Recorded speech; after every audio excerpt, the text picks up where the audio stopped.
What's up YouTube? Welcome to another video. It's going to be a bit of a different one.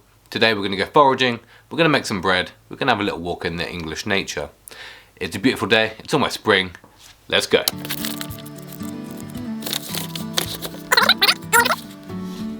As a chef, it's a very exciting time of year. It is well sought after, the wild garlic. Make it into pestos, breads, all sorts, mayonnaise, compound butters. But yeah, this is a little overview of what we're going to go get. Going to take the trusty hound for a walk. Come on Reggie, let's go for a walk. Come on boy. So we've just parked up. It's about a 5-10 minute walk to the wood. It's called Bull Wood in Cockfield. It's a really old wood, an ancient wood, about 700 years old I think. But there's a little sign, so we'll have a little read of that and I'll let you know exactly. Yeah, it's a beautiful day. Look at the clouds, the nice green fields. This is what I love. When it starts to get a bit sunny, all the flowers come out. Love it.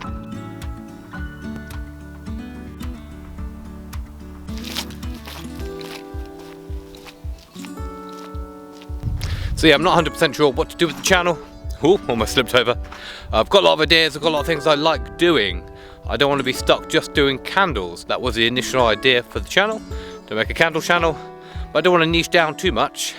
I like going on walks, I like cooking, I like foraging, I like weightlifting.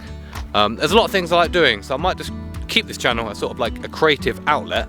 But if you guys let me know what you think in the comments, and then I'll just keep making stuff and see what sticks. Like, I'm not massively academic. Studying, revising, that kind of stuff doesn't appeal to me. But making stuff with my hands, learning by doing, that's what I'm all about. In the distance we can see the wood, so we're almost there. Bull's Wood is the last survivor of many woodlands of Cockfield, most of which were lost in the 16th and 17th century. The wood continues to be traditionally managed by cropping, which encourages many wildflowers to flourish. So let's see what we can find in the woods. We've got dormouse, bramble, tawny owls, common dog violet, a few butterflies. So let's have a look around.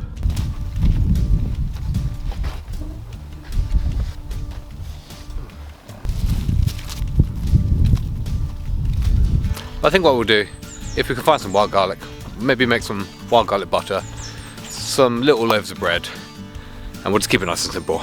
Bit garlic bread. Some elderflower shoots popping out.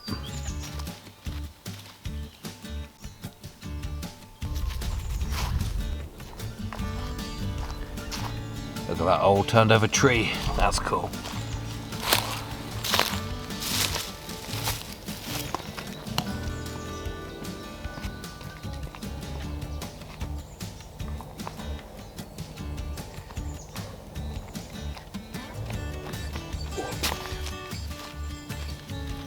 First bit of wild garlic spotted.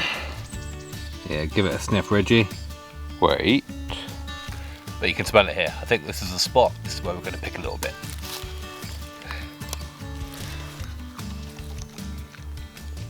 Yeah, definitely wild garlic and not just grass. We did.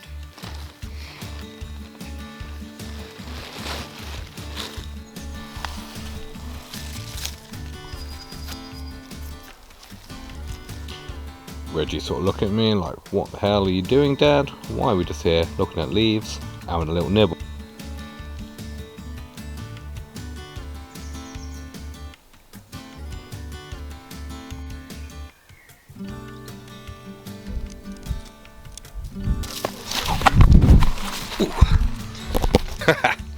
Just had a little fall, trying to practice a bit of parkour like I was 18 again. Not 18. But now I've fallen over like a small child. I think it's time to head back, get in the car, make a bit of bread, make some garlic butter, call it a day. And we're back. So we're going to make some wild garlic butter and some bread. First we need to start with the bread because it needs time to prove. I can't find any strong white bread flour. All I can find is this one, which is a very strong wholemeal flour. So I'll have to do.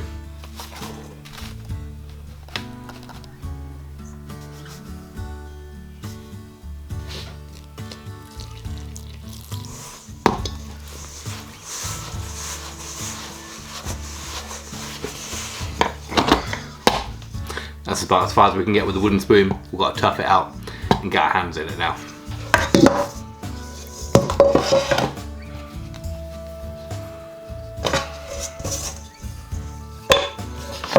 Ooh.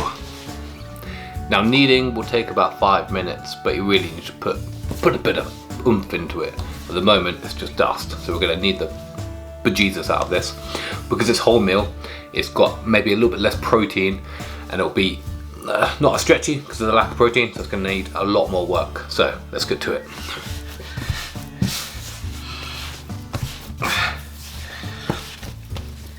Things like rye flour, spelt flour really need a lot of working to really stretch it out. But saying that, I think this one is very strong wholemeal, so it shouldn't take too long.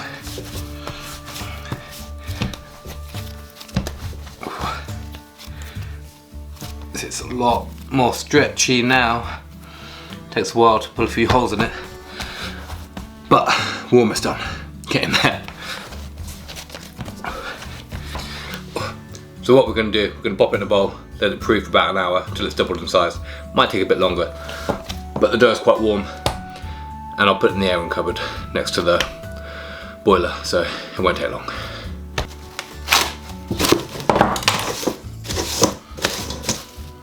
Right, almond shoulder workout done. Time to make a bit of wild garlic butter. So all we need is wild garlic, butter, blister together, boom.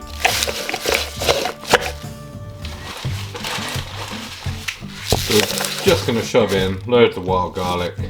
You should wash it first, but I'm a bit lazy and not adverse to a bit of wildlife germany. I feel like it will keep me young and fit, hopefully. But if you don't see me again after this video, the wildlife has killed me.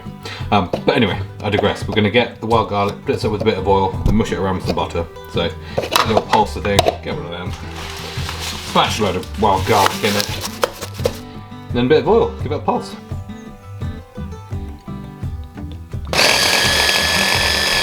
I'm going to smash in most of a pack of butter.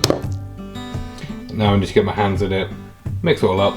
This is a great way to do other like herb butters, so you could do like a tarragon and garlic butter, you could do other things. Blitz up your herb with a bit of oil, and then mix it all around with butter. And then we're going to put it into like a cling film sort of cylinder sausage, and then we'll just leave that in the fridge, and then we can slice a bit whenever we want.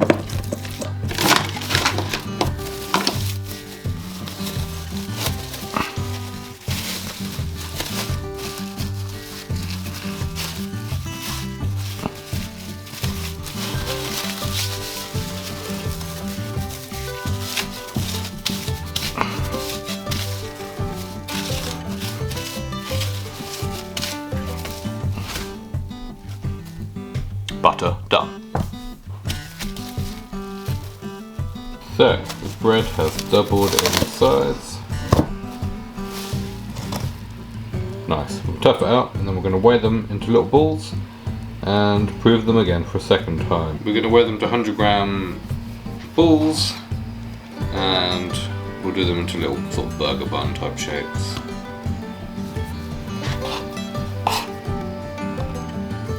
Then we just need to shape them. So what I do is I pinch everything in, put it all in. Put it all in. You know, with like a flat surface like that. Just give it a little roll. And then I get a nice round ball. You'll have to excuse the lighting, horrendous in the kitchen.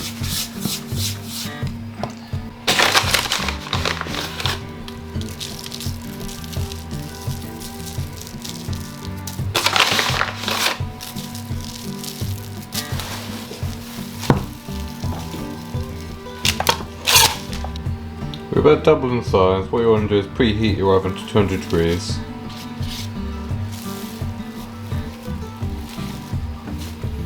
Then I just like to do a few decorative slices on top.